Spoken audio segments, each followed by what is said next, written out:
2017, 16 millions de fumeurs en France. Depuis la loi passée en 2008 qui interdit strictement le tabac dans les lieux publics fermés et couverts ou qui constituent un lieu de travail, de nombreuses infractions à cette loi ont récemment été constatées. Pour le bien-être de la population, il est important que cette loi soit respectée. Notre équipe est allée à la rencontre de plusieurs citoyens. Je vous parle avec expérience, car personnellement, j'ai connu cette époque où fumer était autorisé dans les lieux publics. Toutes les classes sociales, les ouvriers, les militaires, les pompiers, tout le monde fumait dans les lieux publics. Ainsi que les professeurs. Je vous jure, l'exemple que ça donnait à la jeunesse. Chaque jour, la cigarette tue 200 Français, dont 120 par cancer. Malheureusement, les dégâts sur la santé ne sont pas les seuls méfaits de la cigarette et les fumeurs ne sont pas les seuls concernés. Est-ce que vous saviez que la fumée de tabac contient plus de 4000 substances nocives, telles que de la nicotine, des irritants et 50 autres produits nocifs pour la santé? La fumée est donc extrêmement dangereuse pour les fumeurs et les non-fumeurs qui les entourent, puisqu'elle se répand dans l'atmosphère. Outre la pollution et la déforestation massive que provoque cette drogue, elle constitue une gêne pour les non-fumeurs. La fumée dans les lieux publics est au centre des débats depuis plusieurs années. Bien qu'aujourd'hui certains se demandent s'il ne faut pas supprimer ou remanier l'interdiction. Alors effectivement, je suis moi-même supporter de cette loi, puisqu'il y a quelques années à Cloutier-sur-Marne, avant que cette loi passe, la vie était devenue insupportable. Dans les cafés, dans les bars, il était impossible pour les touristes de boire sans être affectés par les fumées de cigarettes ou cigares, etc. J'en passe. Il est donc important de continuer sur cette voie-là et de ne surtout pas revenir en arrière pour le bien de la population, du touriste.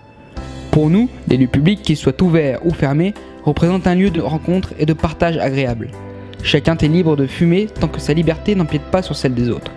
Il serait par exemple invraisemblable de vous rendre dans une maternité une cigarette à la bouche. Eh bien, des nourrissons et des enfants se trouvent également dans des restaurants ou des gares.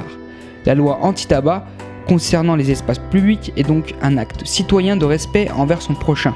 Écoutez, je suis proviseur depuis maintenant 20 ans. Je vois les effets que la cigarette a sur nos jeunes d'aujourd'hui. Le nombre de fumeurs continue d'augmenter parmi les jeunes. Alors imaginez l'autorisation de fumer dans les lieux publics, ça impliquerait les professeurs, et même les proviseurs, à fumer dans leurs enceintes de travail. Et ça, pour les jeunes, ça serait inacceptable.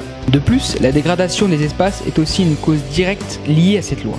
En effet, ceux qui ne respectent pas cette loi sont généralement les mêmes qui se débarrassent de leurs mégots un peu partout. Il serait invraisemblable de voir le sol d'une mairie couvert de mégots et il le serait encore plus d'imposer aux agents de ménage de nettoyer, en plus de leur corvée habituelle et des dégâts provoqués par les fumeurs. Bonjour, je suis agent d'entretien dans la commune de Cloutier-sur-Marne et je suis indigné de servir d'esclave aux fumeurs.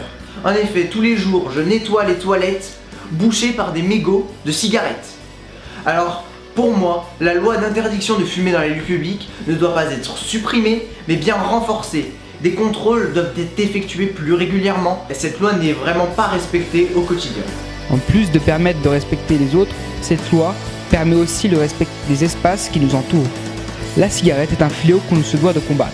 Alors pour le bien de tous, dites non à la fumée dans les lieux publics.